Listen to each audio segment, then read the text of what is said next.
Hey, RetconRaider here, and welcome back to Warhammer 40k Rogue Trader. As today we take care of a particularly enduring headache, possibly with a Lord of Pain killer.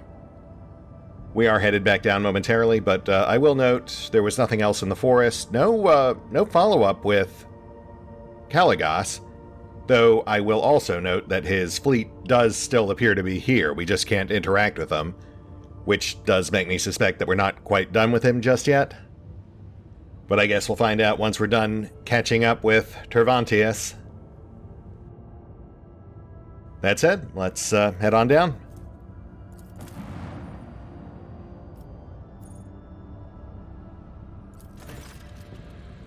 You can hear the anxiety in Adira's voice, even over the box connection. Lord Captain, we found it. The door is so close I can practically feel its metal handle in my hand. The voices are whispering over each other in both my ears. I can barely make out what they're saying. Please, take me with you. They keep telling me I won't get another chance, and I believe them. It's now or never.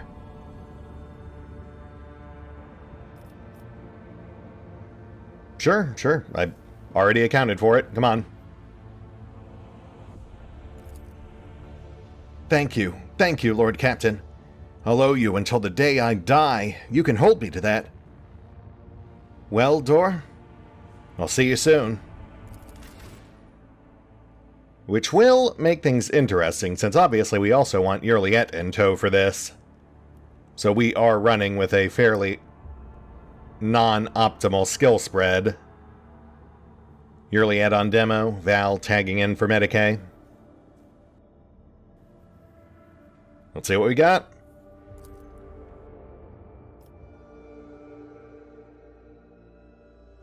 Ah, yes, I say. Yeah, that does seem about right. Man, I've got to say I have not missed this guy.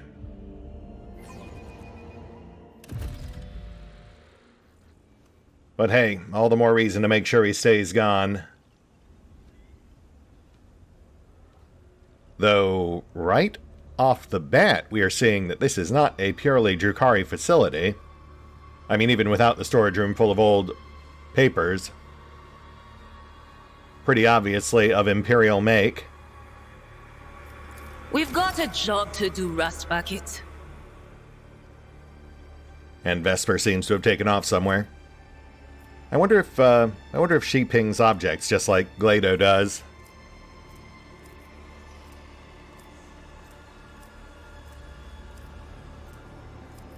Okay, yeah, this is all looking relatively familiar. Thankfully, it does look like I rearranged her hotbar back when I guess the second DLC dropped. We dropped Grand Strat, picked up Overseer. Psy Raven, obviously. We'll muddle through. We'll start with this record room. Seems like a good place to find lore objects.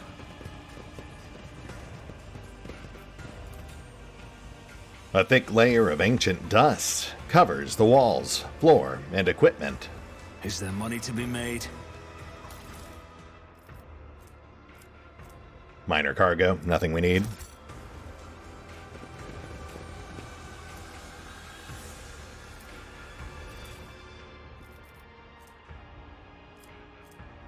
And slightly better cargo. We don't need the range weapons, but everything else is useful.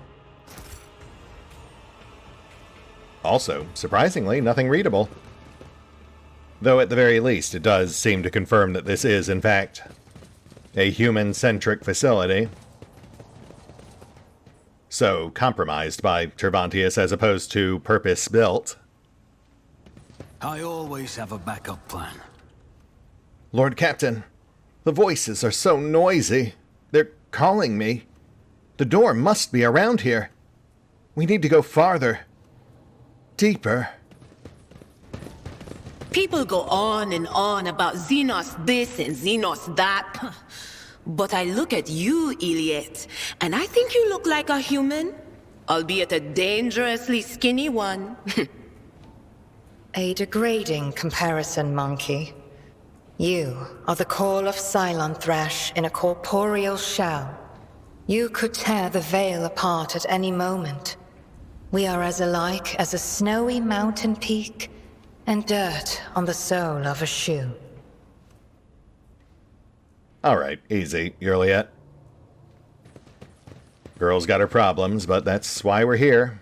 To, well, in part, to help try to deal with them. Though, that said, I sincerely doubt whatever we find here will actually help. The furnishings are clearly fitted for human comfort, but everything is covered in a thick layer of dust. Right, which does lend itself towards the idea that Tervantius is the one who unleashed plague upon this planet. Though the general implication is that he was still working with more conventional Drukhari at that time. Presumably the now defunct Reaving Tempest. Cogitator. And... oh, I was about to say obvious door, but then we pinged it. Probably safe to assume this will crack the door. I always get the job done. There is a seal of silence on the cogitator, but it is not difficult to break it. The machine spirit has been tormented. Someone ripped every bit of useful knowledge from its memory. Oh, but nothing about the door. Okay.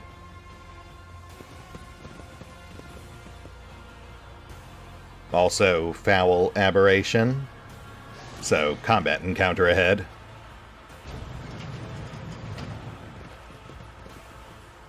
None are better at searching. Oh, come on. Conventional demo. I was really hoping that since Drukhari were involved, it would be Xenotech. But fine, that's fine. I actually did prepare for this. Much as with Kibbles, this is why we're packing the demo mask. Still leaves us well short of where we should be, but hopefully enough to get us by. Nice, yes, that'll do it. Traps weren't exactly unexpected. Though the fact they're tech-based rather than Xenotech-based does raise some questions. Rise to the top, or get left in the dust.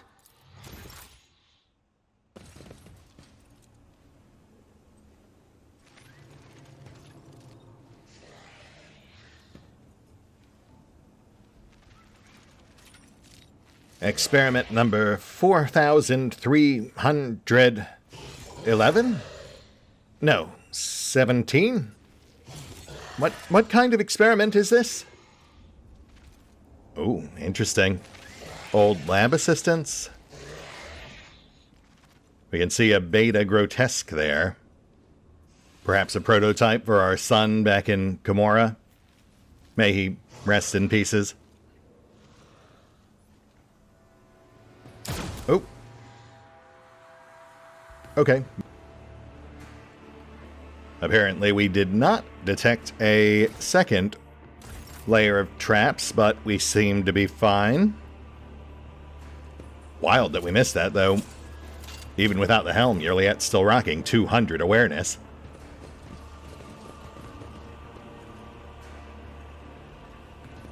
So, obviously, some sort of observation room. Source of pain. Visible. Tangible. Sensations are absent entirely. The cogitators are deep in dreamless slumber, and the sacred unguents on their connection ports have long since dried. Neurosurgical stimulation of the rear part of the hypothalamus. Required for what?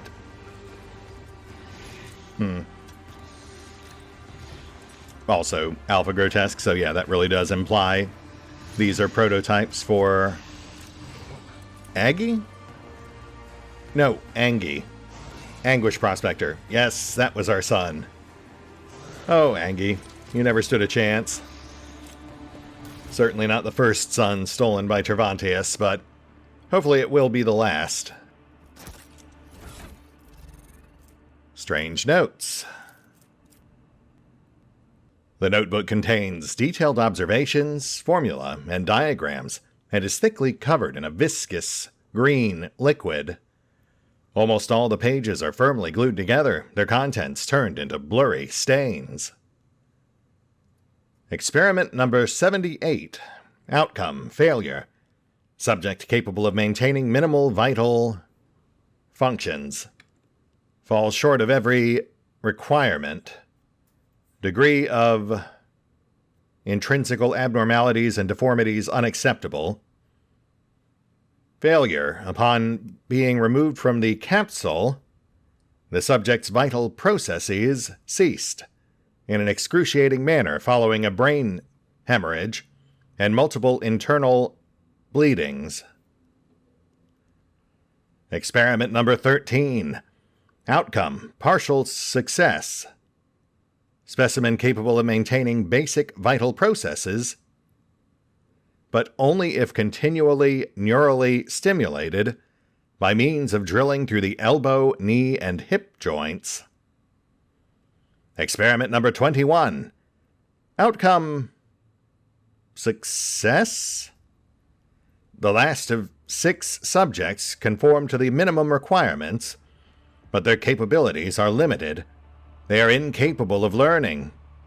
No capacity for of the original organism. Right, okay, I think we got the general gist there. It does sound like he was trying to build assistants, possibly to then further assist in crafting the grotesques. Hence their continued ramblings about experiments, presumably... Oh, okay, careful. Careful. A trivial task. Nice. Goodness, yeah, we've really got to watch our step in here. Let us not dawdle.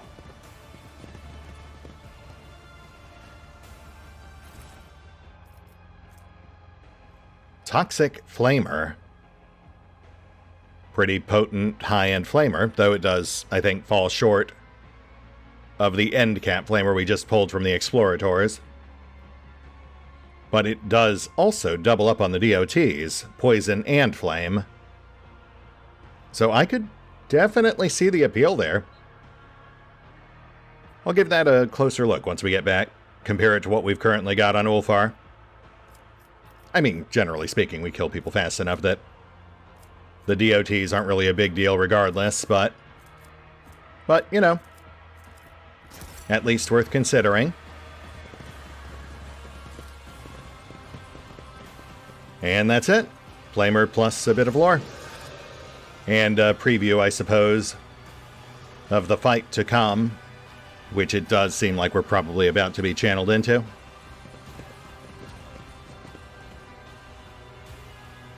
Alright, let's go get a gander.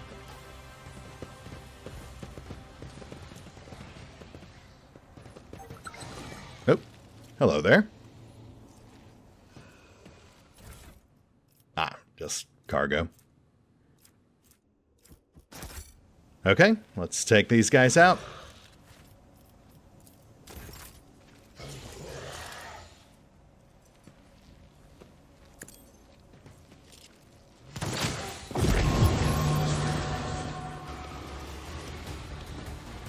Ah. Well, that's unfortunate. Adira really flubbed her initiative roll. We have her set up to do mass buffs, but doesn't really help us if she's going second to last. Though I suppose that is the price we pay for switching off to Overseer. We lost the main advantage of being Grand Strat. Though we can still theoretically work around that. Once Val's turn comes up, he goes third. We can have him trigger Cassia's ability. her ultimate to then give Adira an early turn. Then Adira can essentially speed buff the rest of the party with her new Psy Raven.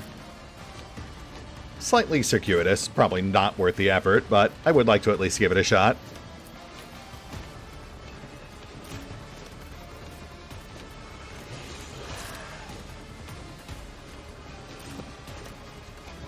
Though this does also immediately remind me how dangerous this might be if she triggers a warp event.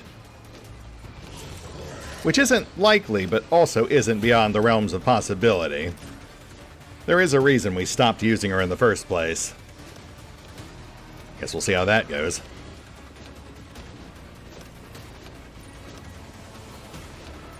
For now, though, just business as usual. Let's get Abby set.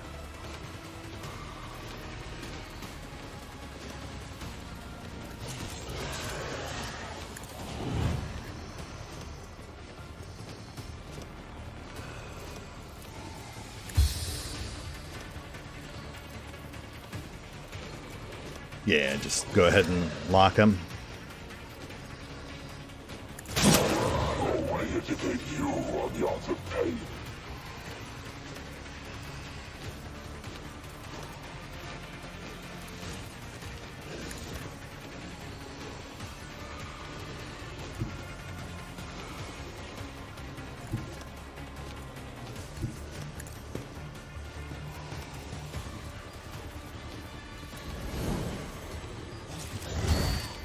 Nope. Wasn't supposed to do Endure. Now we don't have enough for a lockdown and a counterattack. So we'll just lock.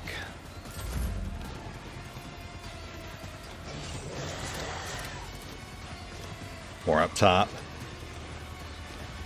Actually, yeah, okay, we've got 3 up top and 3 down below, so 6 in total. That does track with the note we found.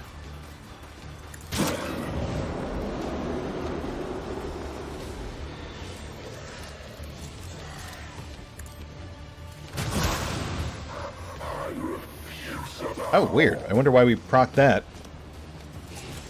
I mean, look, I'll take it. I'm always happy to get an Achievo. I just wouldn't really classify that as friendly fire.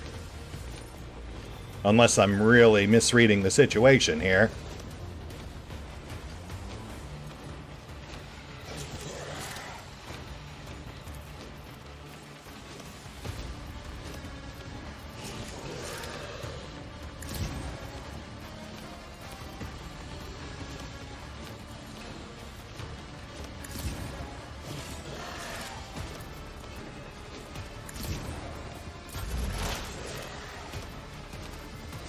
Lay down buffs. Then we'll clear left. Take out the potential flankers.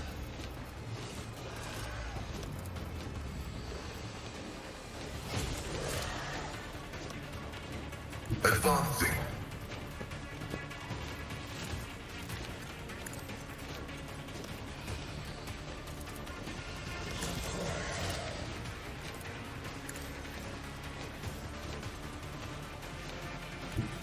Explorers know one route. Forward. Request approved.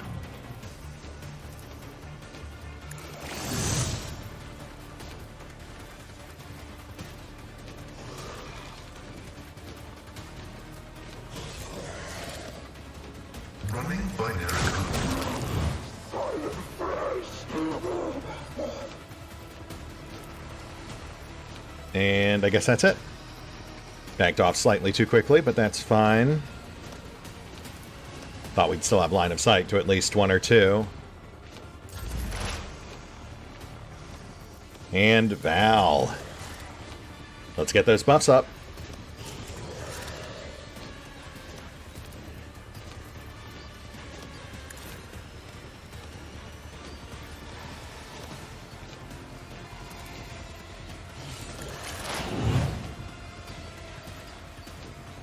So in theory, we should be able to just cast buffs right onto Vesper. Oh yeah, look at that. Though I am having a hard time telling who it reaches. I want to say radius is 3.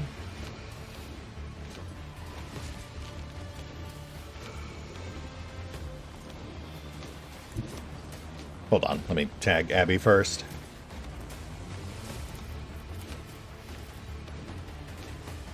I know what is to come. Oh, for...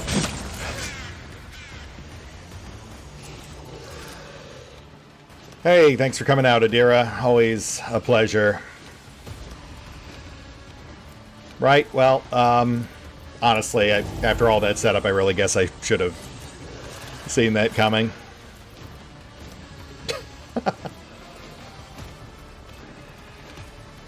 Oh, boy.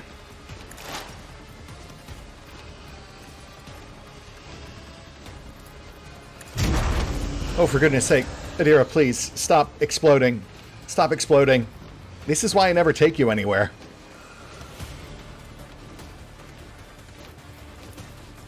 On it.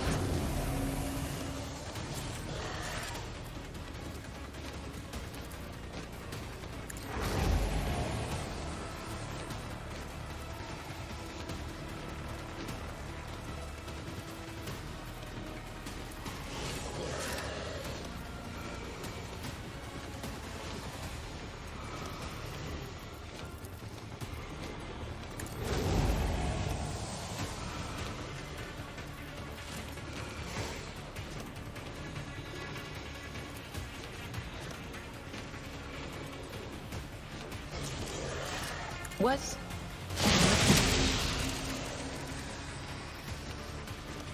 I mean, at least you still do some decent damage. It's just the collateral. That's the problem.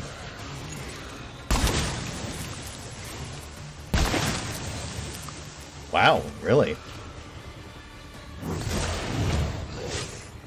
In theory, her dodge should be over 100 right now. Wild that they actually landed those hits. Your suffering will sustain me. Yeah, like that. Guess that's just the RNG. What are you going to do? The dichotomy of dice. Crit happens.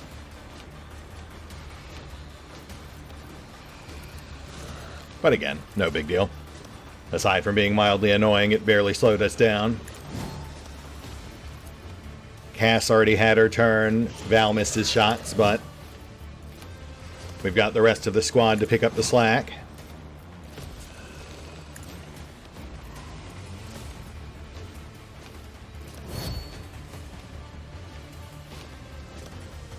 I understand your intent.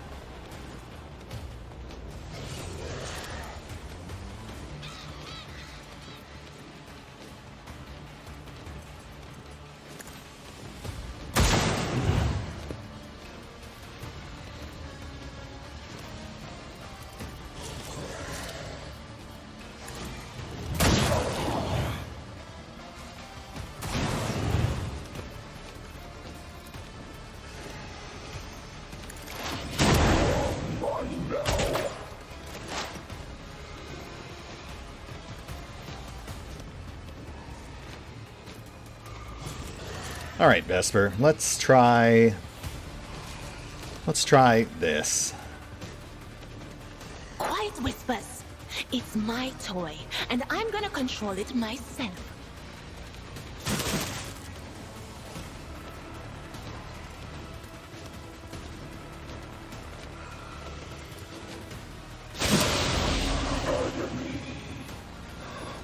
Okay, not great, but we'll take it.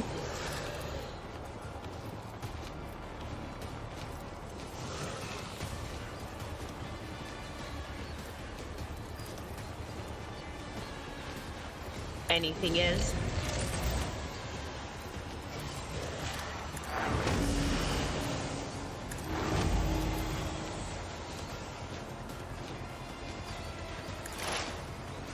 And heroic lightning, no chance of friendly.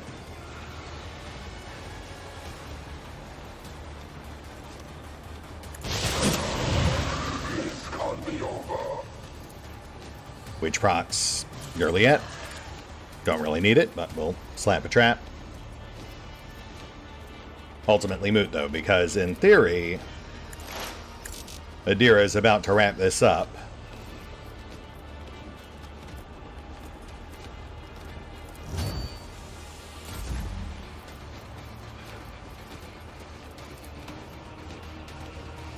Yes.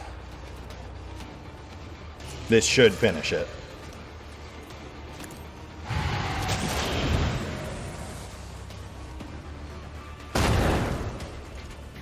And we're good. Okay. Well, obviously, slightly messy. The RNG really screwed with us on that one, but yeah, ultimately not too bad. Didn't even get any flesh wounds. Also, why is this here now? We literally just checked this container, and it had like 2 pieces of cargo. Now it's got the Purifying Flame Helmet, which grants +2 range and -1 AP on Meltas. Would be nice if we actually use them, but we don't, so just more cargo, I suppose. Which we can use.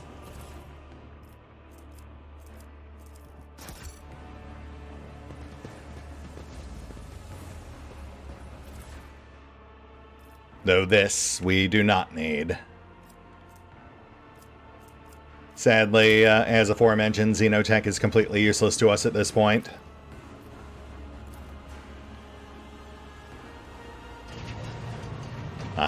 Secret nook.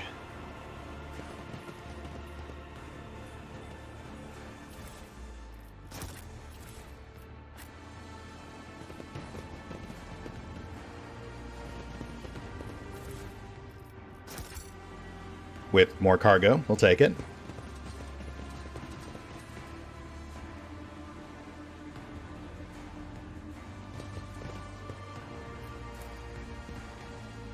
From a distance, the creature resembles a homunculus, but upon closer inspection, it's more like a bad caricature of one.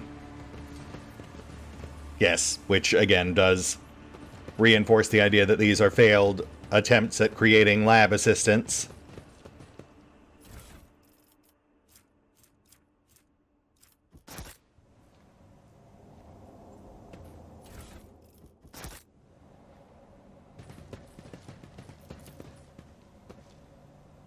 The deformed, feeble, and crazed creature is a pitiful and clearly unviable copy of the homunculus Tervantius. Oh, okay, well that I did not see coming. Pieces of flesh, skin, and bone are stuck in the dark, sticky sludge that covers the tables. So they're not just failed assistants, they're failed clones.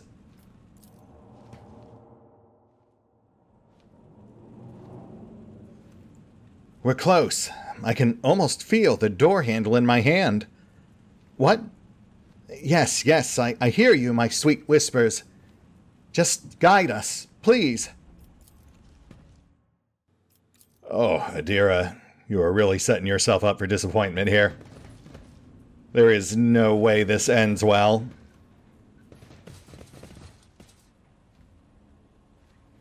I've seen this corridor before. We should turn right. We're almost there. Is this a dream? No? Who cares, anyway? Only one way to go. Yes, it's to the right.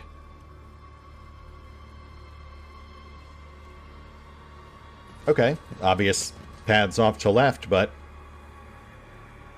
if she's insisting right, we'll start with that.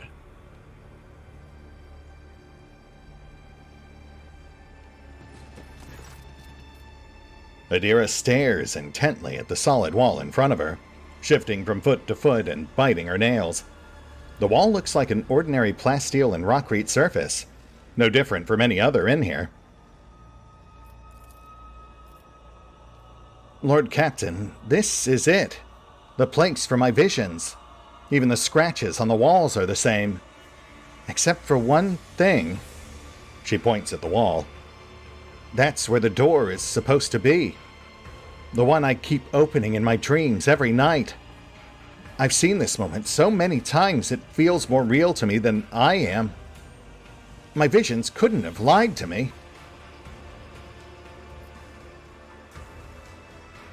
Well, if your visions told you it's here, then maybe it is, even if we can't see it.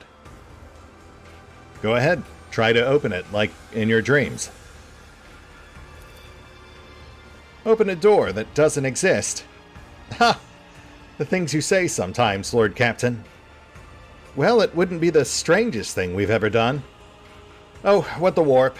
What have I got to lose? Here goes.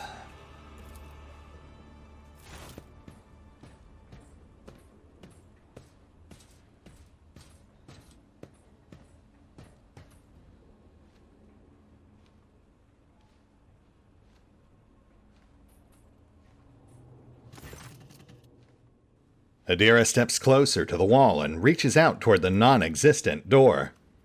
As if in a trance, she clenches her fingers as if gripping an invisible handle, and slowly turns it.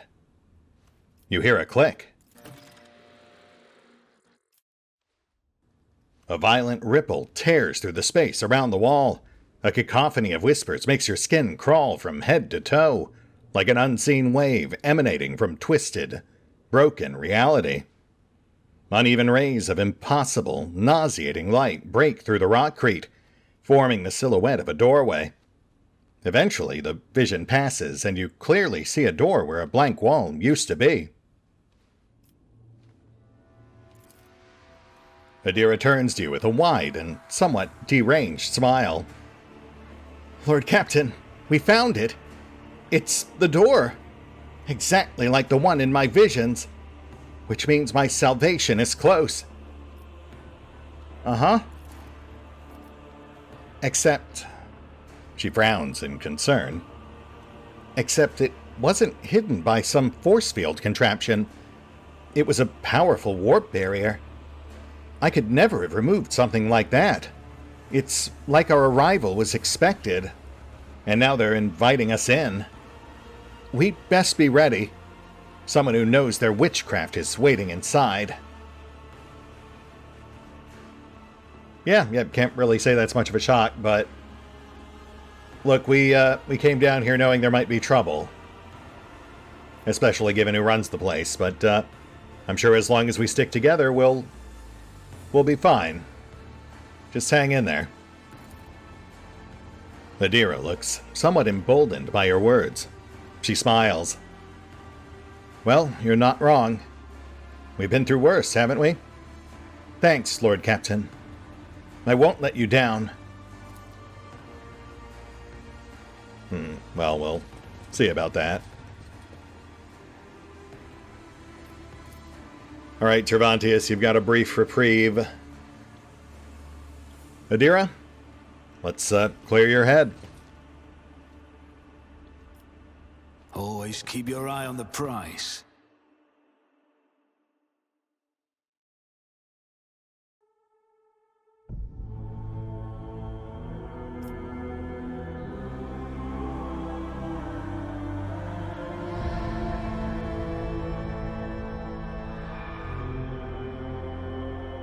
Oh, and special thanks to the Raiders, the fine folks who help make these videos possible, including but not limited to Eerie V23, Revenant, Alois, Arrow Bowman, Dragon Matrix 7, Drakiith, EgonAlter, Exsellsior, Gottlieb, James Trimmier, Kazorm, Lady Shayna, Mark Giemza, Nathan Welch Jr., OverlordPherom, RandomPassrby, RobbyB, Tomasz Piątkowski, Triphoppenskip, and Valinrook.